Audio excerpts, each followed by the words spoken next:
Subscribe कीजिए हमारे channel को और उसके पास में बनने वाले बेल आइकन को भी दबाएं, जिससे कि आपको सारी लेटेस्ट न्यूज़ सबसे पहले मिल पाए।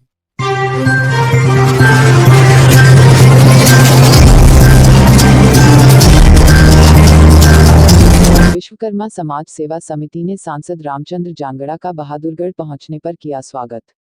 बहादुरगढ़ से पत्रकार सुनील शर्मा की रिपोर्ट। विश्वकर्मा समाज सेवा समिति के प्रधान जयभगवान जांगड़ा जी ने माननीय सांसद रामचंद्र जांगड़ा का समिति व सर्व समाज की तरफ से PWD रेस्ट हाउस बहादुरगढ़ में पहुंचने पर नव वर्ष 2021 की हार्दिक बधाई व स्वागत किया। इसके साथ समिति के प्रधान जय भगवान जांगड़ा ने माननीय सांसद रामचंद्र जांगड़ा को सरकार की तरफ से ओबीसी समाज की जो अनदेखी की गई है उससे अवगत करवाया गया और जो पद रिक्त पड़े हुए हैं उन्हें जल्द से जल्द भरने की बात कही ताकि समाज का उद्धार हो सके। वहीं इस अवसर पर विश्वकर्मा समाज सेवा समिति के मुख्य सदस्यों प्रताप जांगड़ा, उप प्रधान सुभाष कॉलोनिया, राजपाल शर्मा, ओम प्रकाश शर्मा, डॉक्टर राजेंद्र सिंह, ओम प्रकाश आर्य, और किसानों का आंदोलन भी चल रहा है, क्या कहना चाहेंगे जिस तरह से मुख्यमंत्री प्रगतिशील किसानों के बारे में रिटायर मेजर लक्ष्मीचंद देवलिया और अन्य आमंत्रित उपस्थित किसान आंदोलन में देश के कुछ ऐसे तत्व घुसे हैं जो किसानों को समझने देना नहीं चाहते। किसान समझना चाहता है और प्रगतिशील किसानों को अच्छी तरह से पता है कि ये जो विधेयक है पूरी तरह से किसानों के हित में है। भारत के प्रधानमंत्री नरेंद्र मोदी जी कृत संकल्प हैं कि मेरे देश के किसान की जो आमदनी है 2022 तक मैं उसको दुगना कर दूं और उसी संदर्भ में ये संशोधन विधेयक पास किया गया है। उसी संदर्भ में ये कदम उठाए गए हैं कि किसान परंपरागत खेती से हटके प्रगतिशील खेती की तरफ आए और किसान क्वांटिटी उत्पादन की बजाय क्वालिटी उत्पादन के ऊपर जाए। विश्व स्तरीय मानक की उसकी कृषि की उपज हो जिसको मनमाने भाव पर और विश्व स्तर के भाव के ऊपर किसी भी मंडी में बेच सके, उसको स्वतंत्र किया गया है, उसको बाउंड नहीं किया गया। किसान किसी भी प्रदेश में किसी भी देश में जाके अपने जिन्स को बेच सकता है। तो ये पूरी तरह से किसान के हित में ये सारे विधेयक पास किए गए हैं। लेकिन कुछ ऐसे तत्व हैं जो किसानों के बीच में घुस के उनको समझने देना नहीं चाहते।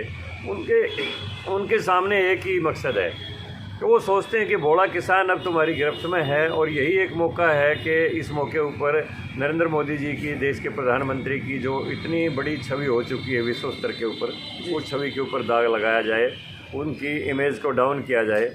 लेकिन मैं समझता हूँ इसमें स्वामी विवेकानंद वाली बात होगी कि सत्य का पहले मजाक उड़ाया जाता है, फिर उसका विरोध होता है और अंत में उसको स्वीकार कर लिया जाता है। और मैं प्रेस के माध्यम से अपने किसान भाइयों से भी अपील करूँगा कि जब तक विधेयक लागू हुआ है उसके जब तक इफ़ेक्ट सामने नहीं आएंगे तो तब तक वो उसको विधेयक को एंटी किसान कैसे कह सकते हैं। तो ये देश में लोकतंत्र है, इसमें कोई राजा रानी के पेट से पैदा नहीं होता। हर 5 साल बाद जनता का सामना करना पड़ता है और अगर कोई किसान के हित में कोई आपको नीति ना लगती हो तो आप एक वोट का माध्यम ऐसा है जिससे किसी भी की भी सत्ता को पलट सकते हैं। तो लोकतंत्र में विरोध दर्ज करवाना तो एक जायज़ बात है, लेकिन इस तरह से देश को रोक के रखना राष्ट्रीय राजधानी को, इसमें हज़ारों करोड़ों का नुकसान हो चुका है। हमारे कारखानेदार जो भाई हैं उनका काम ठप पड़ा है, बिजनेसमैन का काम ठप पड़ा है।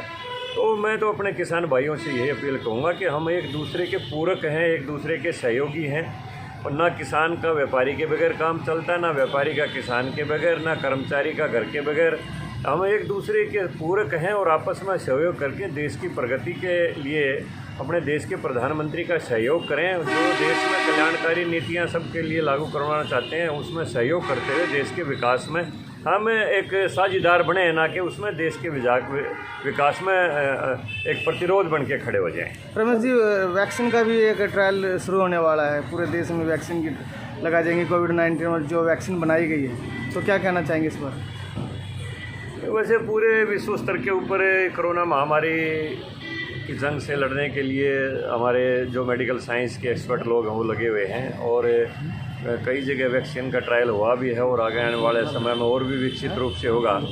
और मैं समझता हूँ जो आज के समय में कोरोना का देश में प्रभाव है उसको देखते हुए हम ये समझते हैं कि ये बीमारी कोई ज़्यादा घातक नहीं है। इसमें आदमी कुछ संयम रखे और अपनी रोग प्रतिरोधक क्षमता को अगर बनाए रखे और सात्विक और शुद्ध खाना खाए और समय पर एक्सरसाइज करे, तो अब देश में मोर्टेलिटी की जो रेट है मुश्किल से 1.5% रह गया है, 97% रिकवरी रेट आ गया है। तो ऊपर से वैक्सीन का भी आ जाएगा जल्दी, तो मैं समझता हूँ इसके ऊपर बहुत जल्दी काबू पा लिया जाएगा। 2021 में कामयाबी पूरी हासिल होगी पूरी तरह से कामयाबी होगी। और सर 4 तारीख को जो मीटिंग होने वाली किसानों की, वो होगी मीटिंग और सकारात्मक होगी और हमें उम्मीद है कि इसमें कोई न कोई हल निकलेगा। सर जो हरियाणा में इलेक्शन हो इसमें देखिए एंटी इनकम्बेंसी आ जाती है सरकार के प्रति, आना ये स्वाभाविक बात है, हमेशा होता रहा है कि जो लोग सत्ता में हैं उनके प्रति कोई न कोई किसी न किसी कारण कोई न कोई एंटी इनकम्बेंसी का कोई इफेक्ट आ जाता है। तो कभी जीत जाते हैं कभी हार जाते हैं, ये तो लोकतंत्र का एक पहलू है, इसमें कोई सकारात्मक नकारात्मक इसको लेने की आवश्यकता नहीं है।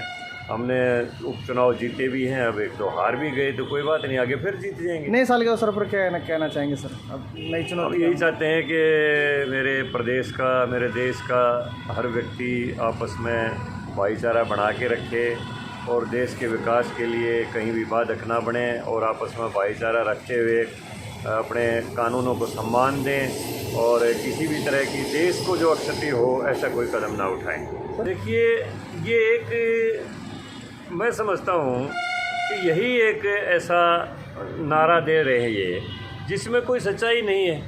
अब किस पूंजीपति के सामने किस किस्म के घुटने टेक दिए हमारी समझ में बात नहीं है। अगर यहाँ पर अडानी ने कोई अपने वेयर हाउस बनाने के लिए, कोई गोदाम बनाने के लिए कोई ज़मीन खरीद ली तो किसानों से ही खरीदी है और अपने मर्जी के रेट पर किसानों ने बेची है, वो ना देते उनको, उनमें सरकार कहाँ पर बाधक है?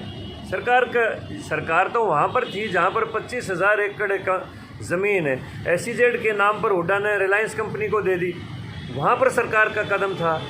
यहाँ पर तो जो NDA जो गवर्नमेंट है, मोदी जो शासित जो सरकार है, चाहे हरियाणा में मनोहर सरकार है, यहाँ पर कोई CLU का उद्योग नहीं चल रहा है। पहले तो CLU का उद्योग था, अब तो सारा ऑनलाइन सिस्टम, ऑनलाइन CLU ले सकते हैं आप, किसी की कोई सिफारिश की ज़रूरत नहीं, कोई किसी को रिश्वत देने की ज़रूरत नहीं।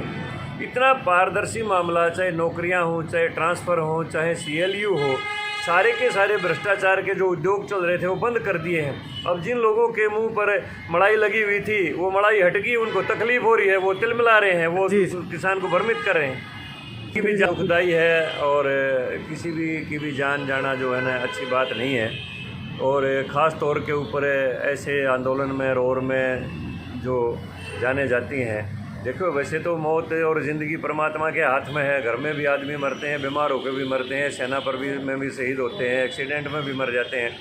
लेकिन इस तरह से बैठ के सर्दी में ठिठुरते हुए और किसी की जान चली जाना, तो मैं समझता हूँ जो लोग इनको भ्रमित कर रहे हैं उनको ये पाप लगेगा। और जो इस पर कम्युनिस्ट जो पार्टी जो जिसकी भूमिका मुख्य है, इसमें समझना चाहिए कि वही कम्युनिस्ट लोग हैं जो देश की आज़ादी के विरोधी थे, उनके समर्थक थे। वही कम्युनिस्ट लोग हैं जिन्होंने देश की पब्लिक सेक्टर की तमाम जो इकाइयाँ थी वो बंद करवा दी, लाल झंडे लगा के, हड़ताल करवा के देश की प्रोडक्शन को बंद करवा दिया। आज किसानों को ये बात समझनी चाहिए, अगर कम्युनिस्ट शासन देश में हो तो वहाँ तो ये हड़ताल भी नहीं कर सकते, प्रदर्शन भी नहीं कर सकते। चीन की घटना देखो, तियानमन चौक के ऊपर 10,000 छात्रों को एक ही दिन रोंद दिया गया था, रोलों के नीचे कुचल दिया गया था। तो जिन कम्युनिस्टों के हाथ में खेल रहे हैं उनका इतिहास तो उठा के देख लेंगे, उनका इतिहास क्या है।